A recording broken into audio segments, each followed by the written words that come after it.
You spend enough years driving long haul, and the road becomes more than just pavement under your tires. It starts to feel like a second skin. You know its grooves, its noises, its empty hours. And you know when something feels off. It was just after midnight, somewhere along Route 67 in Missouri.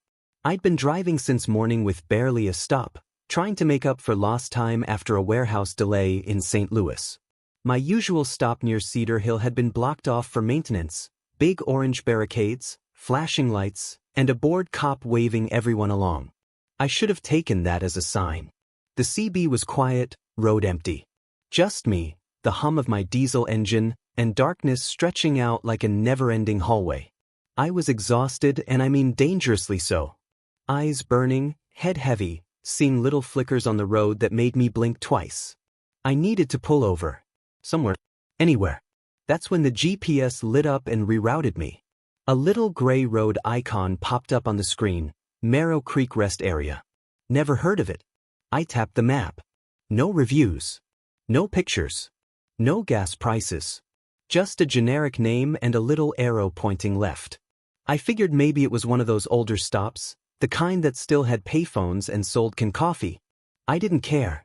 I just needed 5 minutes with the engine off and my eyes closed. I took the exit. The ramp curved down into a patch of trees so thick I could barely see the sky. There were no other cars. No lights from the highway. Just the narrow beam of my headlights cutting through the woods. Then just ahead, I saw a sign half swallowed by vines. Marrow Creek Rest Area. Open 24 hours. It looked forgotten. Like something out of the 70s that had never been updated. The parking lot was wide and cracked, old paint barely visible under moss and gravel. A small building stood in the middle. Vending machines flickered weakly near its entrance. And next to it, under a dim yellow light, sat a wooden booth marked Attendant. I parked, cut the engine, and the silence slammed into me. No insects. No wind. Just this weird hum in the air, like an old fridge left running. I stepped out of the cab and stretched. My boots crunched the gravel. The air smelled damp, like mold and metal. I glanced at the booth. A man was sitting there, perfectly still. He looked old. Gray hair, pale skin, wearing a faded uniform that didn't match any company I'd seen before. He didn't wave. Didn't nod. Just stared at me through the glass like he was watching a TV screen. I gave a small wave. Nothing. I walked toward the vending machines, trying not to look back. They were filled with generic snacks. No brands, just plain white wrappers with words like chips and meat stick printed on them. Even the drinks were just aluminum cans with blue or red dots. I reached for a soda and paused. The vending machine hummed, but I noticed something. All the expiration dates were blank. Not faded. Just not there. I looked back at the booth. The old man was still staring. Still hadn't blinked. My gut told me to get back in the truck and drive. But I was so damn tired. I figured I'd just sit in the cab for a minute. Rest my eyes. Then go. I should have never stopped at Marrow Creek. I climbed back into the cab, shut the door, and locked it out of habit. The windows fogged a little from my breath as I sat there in the dark. I didn't turn on the radio. Didn't check my phone. I just sat and stared at the windshield, trying to shake off the heaviness in my chest. That rest area didn't feel right. Something about the air. The way the trees pressed in. The way the lights buzzed like they were on the edge of dying. And that man in the booth, he hadn't moved an inch. I leaned back in the seat and closed my eyes for just a second. The kind of rest where you're not quite asleep but not fully aware either. My body ached. My ears picked up every tiny sound, like they were tuned too high. A tap on glass snapped me upright. I looked toward the passenger side window. Nothing there. I looked at the side mirror. Empty parking lot. But then I noticed something strange. The lights from the building weren't just flickering. They were pulsing, slow and rhythmic, like breathing. And in between those pulses, the darkness around the rest stop looked thicker. Like it was creeping closer. I turned on the cab light and double-checked the locks. Still good. Still alone. Then I looked back at the booth. The attendant was gone. I sat up straight. Scanned the lot. Checked every corner I could see. The booth was empty. The stool where he'd been sitting was turned slightly, like someone had stood up and walked off. But there was no door on the booth. No way to exit except the front opening. And I hadn't seen him move. I cracked the window just a bit to listen. Silence. No insects. No wind. No distant trucks on the highway. I could have sworn I heard breathing. But not mine. Heavy, steady, too deep. Like someone standing just beyond the truck, in the dark. I shut the window. Then my headlights flicked on, by themselves. I jumped, reached for the switch, but it was already in the off position. They stayed on for 3 long seconds. Then went dark again. I felt something shift in the air around the truck. Like pressure dropping before a storm. Then my driver's side mirror caught movement. I turned slowly. The attendant was back in the booth. Only now he was standing, leaning slightly toward the glass. One hand pressed flat against it. His mouth was open. Still staring at me. Still not blinking. Still hadn't said a single word. And behind him, deep in the shadows of the building, I thought I saw someone else watching. Just a shape. No face. No features. Just standing there. I told myself I was seeing things.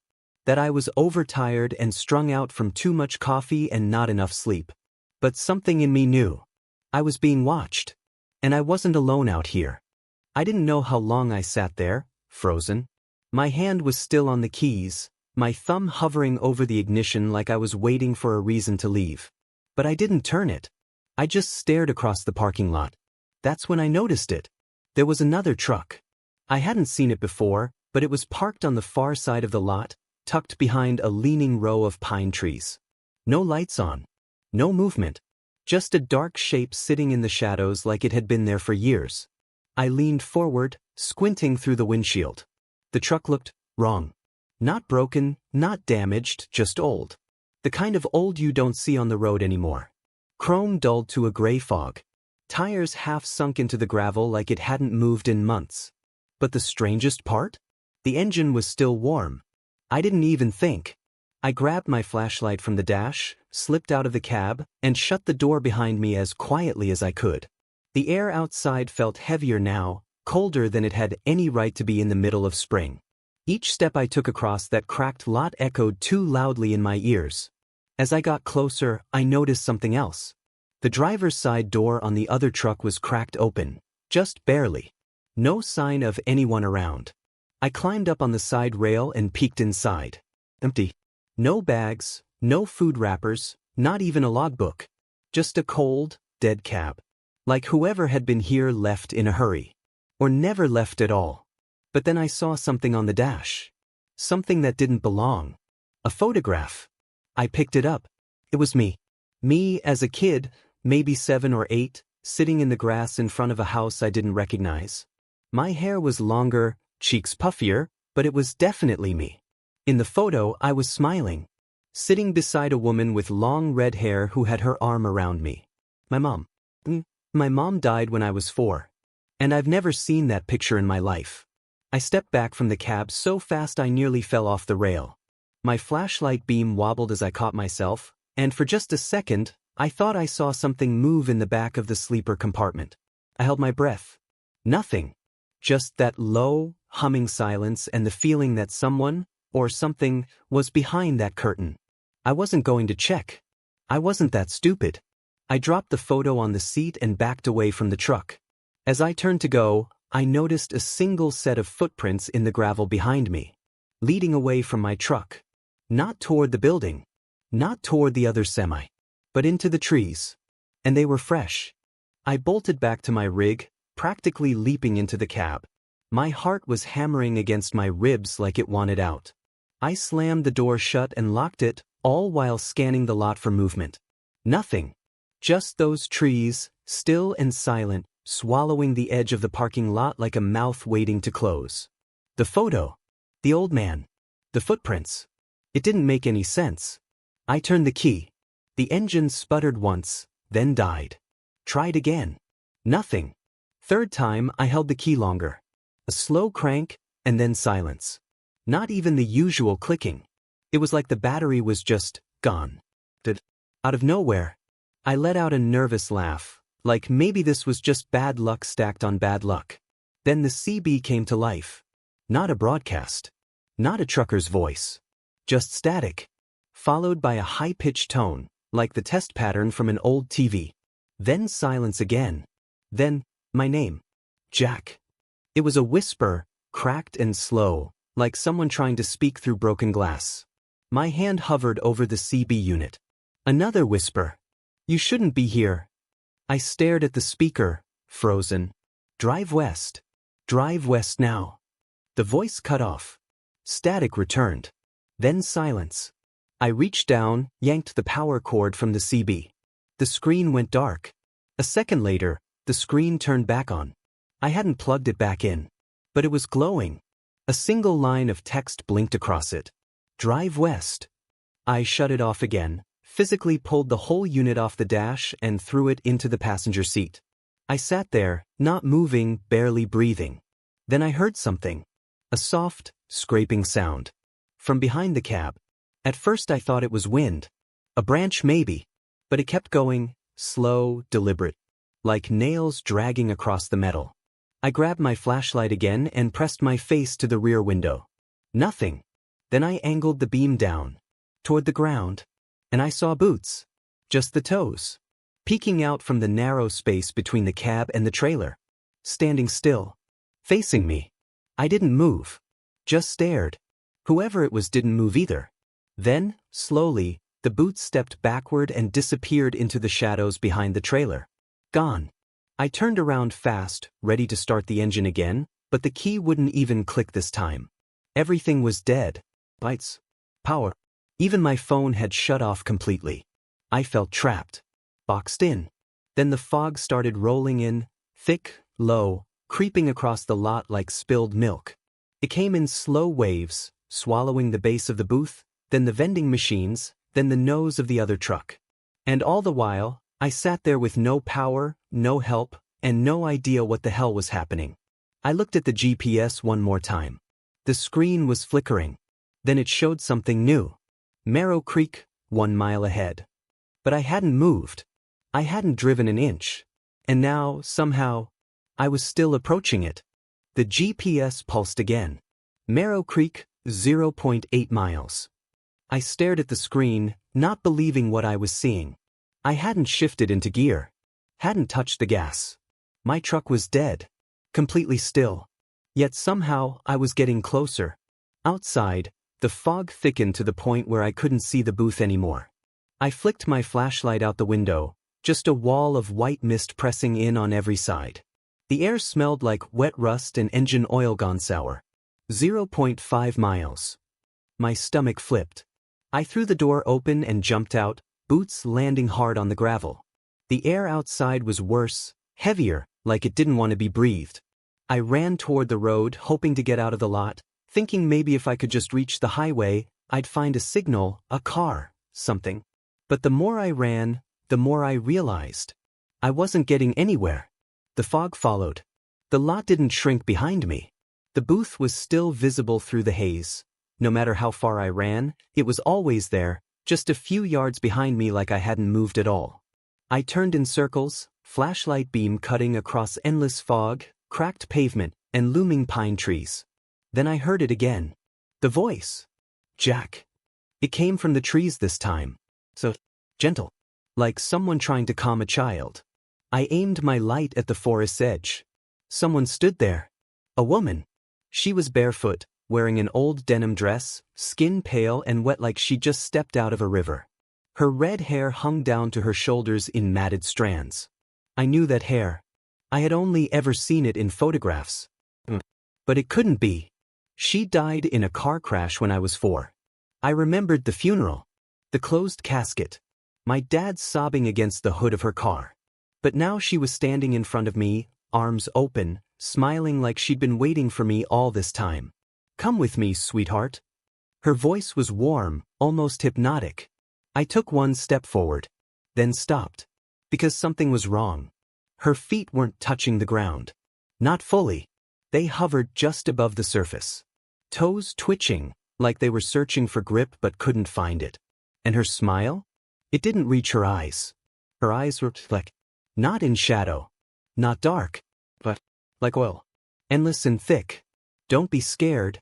Behind her, more shapes started to form in the fog. Faces I couldn't make out. Dozens of them, maybe more. Standing still. Watching. All just barely visible, like reflections in dirty glass. I turned and ran. Back to the truck. Back through the fog. My lungs screamed, my legs burned, but I ran like I'd never run before. And when I finally reached the cab and climbed inside, I didn't look back. I slammed the door, locked it, and curled into the driver's seat with my flashlight on my lap like it was a weapon. The GPS blinked once more. Marrow Creek, 0.2 miles. But I wasn't moving. And the rest stop? It was gone. I blinked hard. Outside the windows, the fog had vanished, just gone, like it had never been there. But the rest stop was too.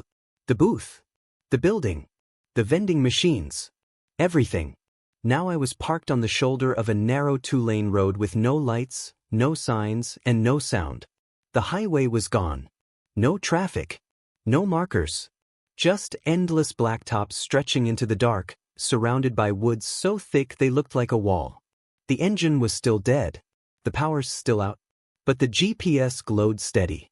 Marrow Creek, 0.1 miles. And just below that, a new line. Fuel station ahead. I don't know why, but I felt a pull, like I needed to go there.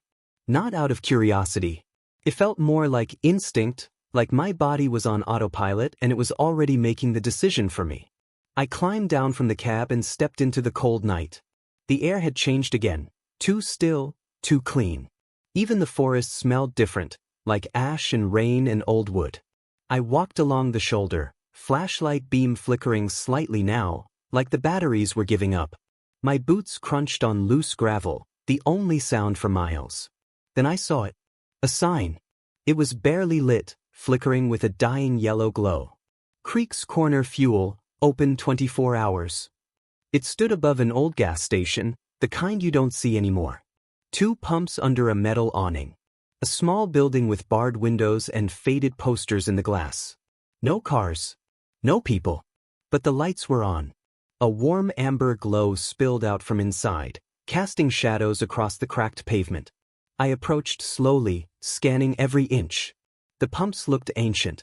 The kind with manual rollers instead of digital screens. A rusted bell above the entrance jingled softly as I pushed open the door. Inside it was dead silent. The aisles were short, shelves half-stocked with dusty cans and warped boxes of cereal. A humming freezer in the back glowed faint blue, but it was empty. No drinks. No frozen goods. And then I heard the music. A faint tune playing overhead, crackling through old ceiling speakers. You are my sunshine, my only sunshine. I hadn't heard that since I was a kid. Since the night my mom died. The sound grew louder the farther I walked in. I turned a corner past the counter and froze. There was a man standing behind the register. But not facing me. He was turned around, facing the wall. Head tilted up like he was looking at something on the ceiling. His hands were resting on the counter, pale and motionless. I took a step back, but the old wood floor creaked beneath me. The man's head turned, slow, almost mechanical. But not his body, just his head. I raised my flashlight. His face was wrong. The skin was smooth, stretched, with no mouth. Just a pair of deep, dark eyes and nostrils that flared like he was sniffing the air. And then, he smiled. Not with lips. Not with teeth. His eyes smiled. Like something behind them was waking up. He raised one hand and pointed to the cooler behind me. I turned. And inside the glass door was me. But not now. Me, 10 years younger. Sitting in a truck. Covered in blood. Smiling. The me in the reflection turned and stared back, mouthing a single word. Welcome. I stumbled out of that gas station like I just crawled out of a grave. Didn't say a word. Didn't look back. I don't even remember opening the door. I just remember the sound of it slamming shut behind me, followed by silence so thick it felt like a vacuum had sucked the world dry. My breath came in short, panicked bursts. My flashlight flickered once, then died for good. I sprinted back toward the road, toward the only thing I could still trust, my truck. But even before I reached it, I knew something was wrong. The driver's side door was open. Just slightly. I stopped. Listened. No wind. No animals. No passing cars. Just the creak of the metal as it swayed gently, like someone had just climbed inside. I approached slowly, gravel crunching underfoot like bones. Swung the door open. Empty. Nothing in the seat. Nothing in the cab. Except the photo. It was back. Resting neatly on the dash, right where I'd left it in the other truck. Only this time, the woman's face, my mom's, was scratched out. Deep, ragged lines gouged across her head with something sharp. And right above the photo, drawn in grease or blood or something, were 3 words smeared across the windshield. You brought it. I threw myself into the cab, slammed the door, and locked everything twice over. I turned the key again. This time, the engine roared to life. No delay. No sputtering. Like it had never failed in the first place. I didn't wait. I slammed it into gear and peeled out of that shoulder, tires screaming against pavement. I didn't look back at the gas station. Or the sign. Or the thing pretending to be a man. I just drove. Faster than I should have. Down roads that didn't feel real. The trees looked wrong, too tall, too narrow, leaning over the road like they were watching. The sky above had no stars. Just a flat, gray dome that felt too low. I kept my eyes forward, knuckles white on the wheel. But I wasn't alone. I felt it. Like someone was sitting in the sleeper behind me. Breathing slow. Heavy. I didn't look. I didn't speak. Then my rearview mirror tilted by itself. Not much, just a little. But enough. I saw her. Long red hair. Wet. Tangled. Hanging forward like seaweed. Her face was inches from mine, reflected perfectly in the glass. And her smile. That same dead smile I saw in the woods. But now her mouth was real. And it was full of teeth. I swerved, almost driving straight into a ditch. The rig bucked and groaned as I fought the wheel, heart pounding loud enough to drown out everything else. When I looked again, she was gone. The mirror showed nothing but the empty sleeper. But I didn't feel alone. That heaviness remained, like something unseen was breathing just behind my neck. The GPS kept updating. Marrow Creek arrived. It showed it up. No roads. No landmarks. Just a single red point blinking in the middle of black nothingness. Then the road curved and I saw lights ahead. Dim ones. Flickering. A town. At least it looked like one. Old wooden buildings lined the narrow road like an abandoned movie set. A barbershop with broken windows. A diner with a rusted-out sign hanging by a single chain. An old church with its steeple leaning like a snapped neck. No people. No cars. But every window had a light on. Single. What? I slowed down, engine rumbling low as I crept into the main street. My headlights washed over peeling paint and signs too faded to read. I passed a post office, a saloon, a general store, but no signs of life. Yet somehow, it felt full. Like they were watching from behind the curtains. Waiting. Then the rig shut down. Not sputtered, just off. Instant silence. Even the dash lights faded out like a dying breath. I tried the key. Nothing. I reached for the door, but it wouldn't open. Neither did the passenger side. They were locked tight, and not by me. Then I saw something move. At the end of the street, just under the edge of my high beams. A figure stepped into view. Thin. Wearing a trucker's cap. I couldn't see his face, just the outline. Another figure joined him. Then another. And another. They came from the buildings, slipping from shadows, emerging from doorways like smoke. Silent. I counted at least a dozen. Maybe more. All standing in the road. All staring at me. Then one of them lifted an arm and pointed straight at the cab. At me. The CB crackled back to life. A single voice whispered through it. Jack, you made it. The windshield fogged from the inside, like a breath just behind my shoulder. And in that moment, I realized something was climbing out of the sleeper. Slow. Wet. Breathing. I didn't wait. I shoved open the door with everything I had, heard metal groan and lock snap, and tumbled onto the cold pavement. My boots scraped against the cracked road as I scrambled to my feet, lungs pumping ice. Behind me, the rig stayed dark. Still, but I knew she was in there. That thing. Wearing my mother's face. The townspeople, if that's what they were, didn't move. Just stared. A wall of silence and stares that dug into my skin like nails. I ran between them. No one stopped me. No one reached out. They just followed with their heads as I passed, like marionettes on invisible strings. I turned a corner and found a narrow alley between two crumbling brick buildings. Took it. At the end, a door stood half open, flickering lights spilling out. A maintenance hatch. Or maybe a cellar entrance, I didn't care. I just needed a way. I threw it open. A stairwell plunged downward. The air pouring up from it was wet and cold and smelled like old iron and rotting leaves. I hesitated just 1 second, then descended. It wasn't a basement. It was a tunnel. Old hand-carved. Wood beams supporting walls of dirt and stone. I moved fast, deeper, flashlight gripped tight in one hand. The walls seemed to breathe. The air pressed in around me, whispering through the beams. Far ahead, a soft light glowed. Orange. Flickering. Firelight. I slowed, crept forward, boots silent now on damp earth. The tunnel opened into a wide cavern. I stopped. There, in the center, sat a massive, rusted 18-wheeler. The cab was covered in vines. The windshield shattered. And around it, nailed into the dirt and wood like a shrine, were dozens of photos. Of truckers. Men and women. All different ages. All staring straight ahead in each photo. Every one of them marked with a red slash across the eyes.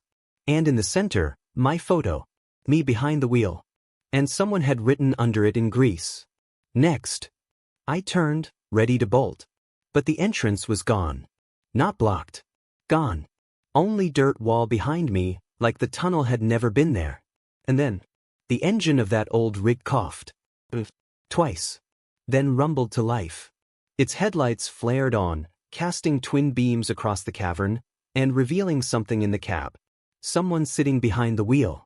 He wore my face. But older. Twisted. Smiling wide as he slammed his palm against the horn. The sound filled the cavern. Deafening. Shaking the walls. And behind me, the ground began to crack open. The ground beneath me shattered like glass. I scrambled backward as the earth split open, revealing a black void that swallowed the cavern whole. The truck's horn blared again, echoing endlessly, a sound that seemed to tear at my very soul. The face behind the wheel, my twisted older self, turned slowly, eyes burning with a fire I couldn't look away from. Then he smiled, that same cruel grin stretching impossibly wide. I forced my legs to move, crawling toward the narrow cracks in the dirt wall. I could feel cold fingers brushing my skin, reaching from the darkness below. Behind me, whispers filled the cavern, voices of the lost truckers, those whose photos I had seen nailed to the dirt floor. Join us, Jack. Never leave. Drive forever. I scrambled through the narrowing gap in the wall, hands bleeding from the rough earth. My breath was ragged, heart pounding like a freight train. Finally, I burst out into the cold night air. The fog had lifted. The stars were out. I was back on the highway. The rig sat by the roadside, engine quiet, doors shut tight. I climbed in, hands shaking as I started the engine. The GPS blinked off. No more directions. No more Marrow Creek. Just the open road ahead. I drove on, sun breaking over the horizon. But somewhere deep inside, I knew the road was never really empty. And that the last stop might never let me go.